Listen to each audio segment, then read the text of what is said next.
Hi, boys and girls. I'm going to share with you our read aloud for today. I'm going to stop and ask you some questions along the way, and I want you to think about them as we're reading, and you may have a short response when you're done. So our story today is about two boys who are enemies, and I want you to think about, why would somebody have an enemy? What would be some reasons that you might have an enemy? And if you had an enemy, think about, how would you try to get rid of that enemy and maybe become friends? In the story I'm going to read today, the boy asks his father for some help. So the story, you may have read it before. It's one of my favorites. It's called Enemy Pie. And the author of Enemy Pie is Derek Monson. And I'm curious about this title because when I think about an enemy, I think of someone that's probably not my friend and not someone that I want to spend a lot of time with. So why would I give someone that I maybe don't like very much pie, something as yummy and good as pie? So we're going to find out what happens as we read this story.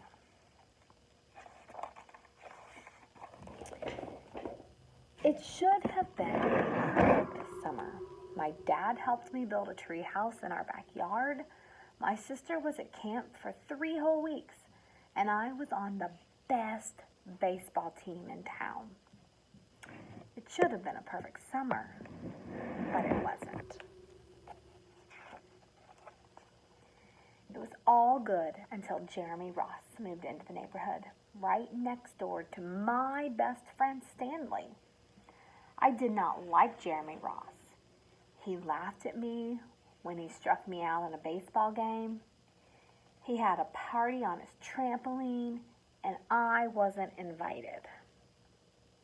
But my best friend Stanley was. Jeremy Ross was the only person on my enemy list. I never even had an enemy list until he moved into the neighborhood. But as soon as he came along, I needed one. I hung it up in my treehouse where Jeremy Ross was not allowed to go.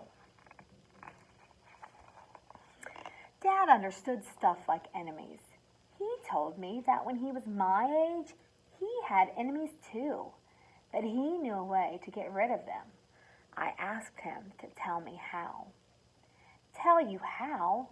I'll show you how, he said. He pulled a really old recipe book off the kitchen shelf. Inside, there was a worn-out scrap of paper with faded writing. Dad held it up and squinted at it. Enemy pie, he said, satisfied. You may be wondering exactly what enemy pie is. I was wondering too, but Dad said the recipe was so secret he couldn't even tell me. I decided it must be magic. I begged him to tell me something. Anything. What do you think is inside enemy pie? Write that down or share it with a parent. What do you think makes enemy pie so secret? What would you put inside your enemy pie? Now, of course, this got my mind working. What kind of disgusting things would I put into a pie for my enemy? I brought Dad some weeds from the garden, but he just shook his head. I brought him earthworms and rocks, but he didn't think he needed those. I gave him the gum I'd been chewing all morning, and he gave it right back to me. Were those some of the same things you might have put in your enemy pie? I went out to play alone.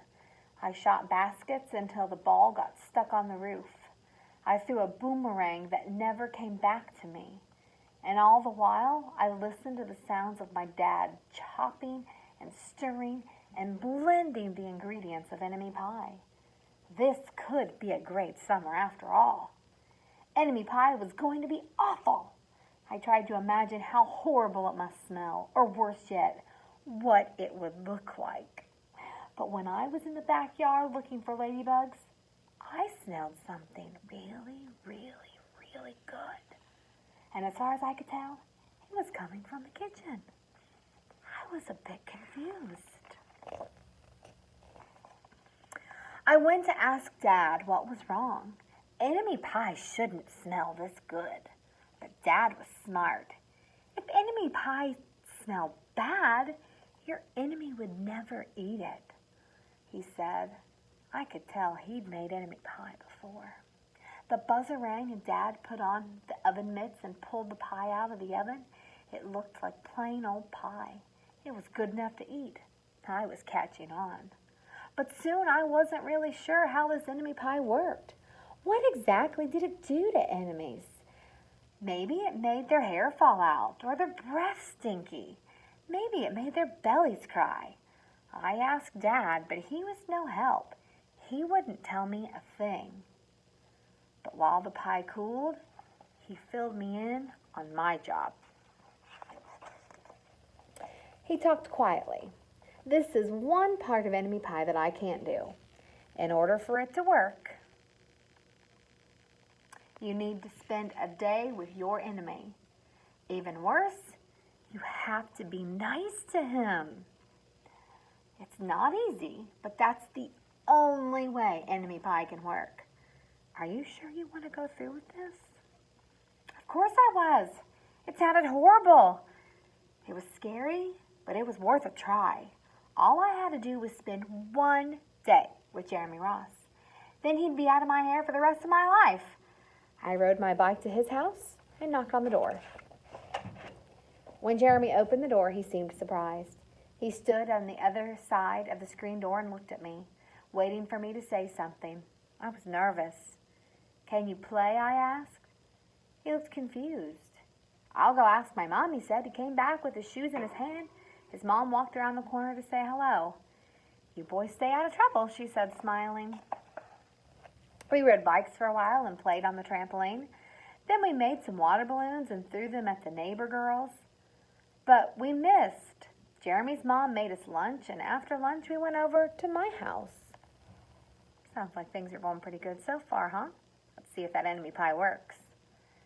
It was strange, but I was kind of having fun with my enemy. He almost seemed nice. But of course I couldn't tell Dad that, since he'd worked so hard to make the enemy pie. Jeremy Ross liked my basketball hoop. He said he wished he had a basketball hoop, but they didn't have room for one. I let him win a game, just to be nice. Jeremy Ross knew how to throw a boomerang. He threw it and it came right back to him. I threw it and it went over my house and into the backyard. When we climbed over the fence to find it, the first thing Jeremy noticed was my treehouse. My treehouse was my treehouse. I was the boss. If my sister wanted in, I didn't have to let her. If my dad wanted in, I didn't have to let him. And if Jeremy wanted in... Can we go inside it, he asked. I knew he was going to ask me that. But he was the top person, the only person on my enemy list. And enemies aren't allowed in my treehouse. But he did teach me to throw a boomerang, and he did have me over for lunch, and he did let me play on his trampoline. He wasn't being a very good enemy. Okay, I said, but hold on. What do you think he's going to do? I climbed ahead of him and tore the enemy list off the wall. I had a checkerboard and some cards in the treehouse, and we played games until my dad called us down for dinner. We pretended we didn't hear him, and when he came out to get us, we tried to hide from him. But somehow he found us. Dad made us macaroni and cheese for dinner, my favorite. It was Jeremy's favorite, too. Maybe Jeremy Ross wasn't so bad after all. I was beginning to think that maybe we should just forget about enemy pie. But sure enough, after dinner, Dad brought out the pie. I watched as he cut the pie into 8 thick slices. Dad, I said, it sure is nice having a new friend in the neighborhood. I was trying to get his attention and trying to tell him that Jeremy Ross was no longer my enemy. But Dad only smiled and nodded. I think he thought I was just pretending. Oh no, look at those faces. Dad dished up 3 plates side by side with 3 big pieces of pie and 3 giant scoops of ice cream. He passed one to me and one to Jeremy. Wow, said Jeremy, looking at the pie. My dad never makes pies like this. It was at this point that I panicked. Didn't want Jeremy to eat the enemy pie. He was my friend and I couldn't let him eat it. Jeremy, don't eat it. It's bad pie. I think it's poisonous or something. Jeremy's fork stopped before reaching his mouth. He crumpled his eyebrows and looked at me funny. I felt relieved. I had saved his life. I was a hero. If it's so bad, Jeremy asked, then why has your dad already eaten half of it? I turned to look at my dad. Sure enough, he was eating enemy pie. Good stuff, he mumbled through a mouthful, and that was all he said. I sat there watching them eat enemy pie for a few seconds. Dad was laughing, Jeremy was happily eating, and neither of them was losing hair. It seemed safe enough, so I took a tiny taste. Enemy pie was delicious. After dessert, Jeremy rode home on his bike, but not before inviting me to come over to play on his trampoline in the morning. He said he'd teach me how to flip. As for enemy pie, I still don't know how to make it. I still wonder if enemies really do hate it, or if their hair falls out, or if their breath turns bad. But I don't know if I'll ever get the answer, because I just lost my best enemy.